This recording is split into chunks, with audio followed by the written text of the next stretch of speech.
Welcome to Aravinda కథలు.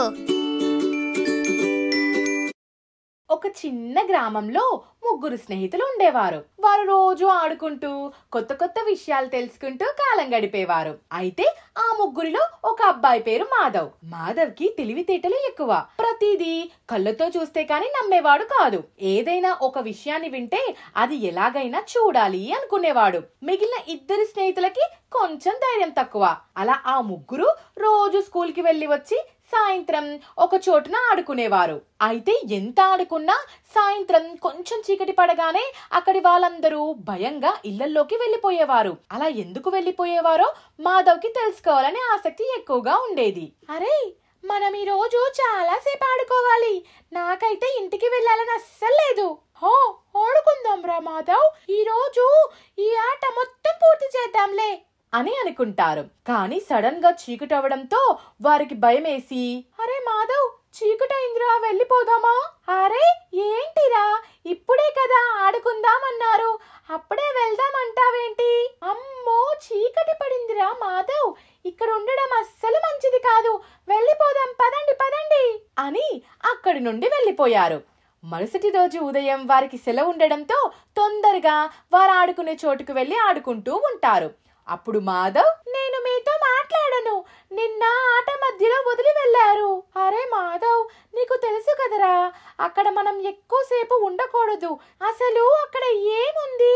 చీకటి పడగానే అందరూ ఎందుకు భయపడుతున్నారు? మా అమ్మని నేను చాలా సార్లు అడిగాను, కానీ మా అమ్మ ఏమీ సమాధానం చెప్పలేదు. ఇంతకీ అక్కడ ఏముందిరా? నాకు కూడా తెలీదురా, మా అమ్మ చెప్పింది చీకటి పడగానే అక్కడ ఉండడం మంచిది కాదు, వచ్చేయమని. అందుకే నేను చీకటి పడగానే వెళ్ళిపోతాను. అయ్యో పిచ్చోళ్ళారా, అసలు అక్కడ ఏమీ లేదు, మనం తొందరగా ఇంటికి వచ్చేయాలని మన అమ్మలు అలా చెప్తున్నారు అంతే అని మాట్లాడుకుంటారు. అప్పుడు పక్కనే ఉన్న ఒక ముసలాయన, అరే బాబు, ఏంటి ఏం మాట్లాడుకుంటున్నారు? ఆ ఇంటి గురించా? ఇల్లేంటి తాత? అదే అక్కడ ఉందే పాడుబడ్డ ఇల్లు, అది చాలా భయంకరమైన ప్రమాదకరమైన ఇల్లు. మీరు సాయంకాలం చీకటి పడ్డాక అక్కడ ఉండకపోవడమే చాలా మంచిది బాబు. ఎందుకు తాత, అక్కడ ఏముంది? ఏముందా, అక్కడ 3 ముక్కుల బాంచారి ఉంది. మీరు చీకటి పడ్డాక అక్కడే ఉంటే అది మిమ్మల్ని తినేస్తుంది నాయనా. అమ్మో, ఇవాళటి నుండి మనం అక్కడికి వెళ్ళి అస్సలు ఆడుకోవద్దు. దేవుడా, 3 ముక్కుల బాంచారి అంట, విన్నారా? దాని పేరు వింటేనే భయంగా ఉంది అని పిల్లలు భయపడుతున్నారు. మాధవ్ మాత్రం ఆ మాటలు నమ్మలేదు. తాత చెప్పిందంతా అబద్ధమని నిరూపించాలి అనుకుంటాడు. అరే రాము, నువ్వు భయపడొద్దు, అదంతా ఏం నిజమై ఉండదురా. నిజం కాక మరేంటి? తాత చెప్పిందంతా అబద్ధం అంటావా? అదంతా ఒక పుకారేరా. 3 ముక్కుల బాంచారి అంట, దయ్యానికి 1 ముక్కు ఉండడమే కష్టం, ఇంకా 3 ముక్కులంట. మీరెలా నమ్మారా? అదేం కాదు, వారందరూ చెప్పేది నిజమే. నిజమా? అయితే ఆగు, ఈ రోజు రాత్రికి మనం ఆ ఇంట్లోకి వెళ్దాం. అక్కడ నిజంగానే దయ్యం ఉందా చూద్దాం, సరేనా? అమ్మ బాబోయ్, నీకు పిచ్చి పట్టిందారా? ఆ ఇంట్లోకి వెళ్ళడం ఏంటి?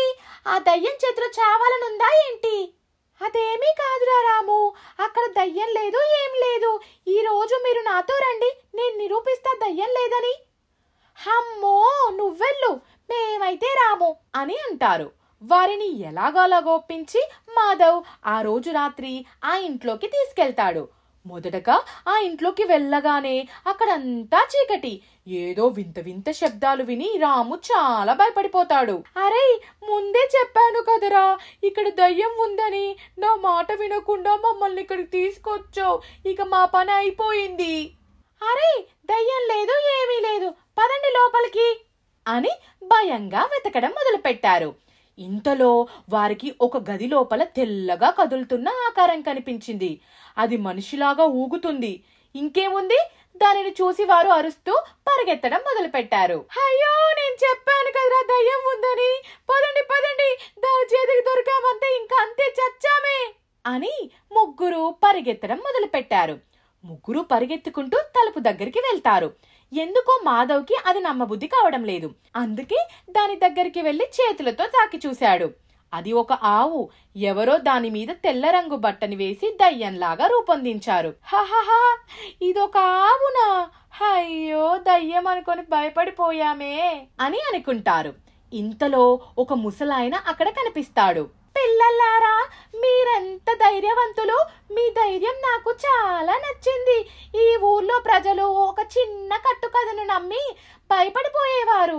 ఇక్కడికి రావాలంటేనే ధైర్యం చేసేవారు కాదు. కానీ మీరు అలాంటివి నమ్మకుండా ధైర్యంగా ఇక్కడికి వచ్చారు. మీ ధైర్యానికి నా జోహార్లు అని వారిని పొగిడారు. ఇక పిల్లలు ఆనందంగా తిరిగి వెళ్లి ఊర్లో ప్రజల కళ్ళు తెరిపించారు. రాత్రి జరిగిందంతా ప్రజలకు చెప్పారు. అది విని పిల్లల ధైర్యాన్ని ఆ ఊరి ప్రజలు అభినందించారు. భయం ఎక్కువగా మన ఊహల్లోనే ఉంటుంది. మనం ఎలా ఊహించుకుంటే కళ్ళకి అలా కనబడుతుంది. కాబట్టి కట్టుకథలు నమ్మడం మాని నిజాన్ని అర్థం చేసుకోవాలని ఈ కథ నిరూపించింది. అరే బాబు, సబ్స్క్రైబ్ చేయండి.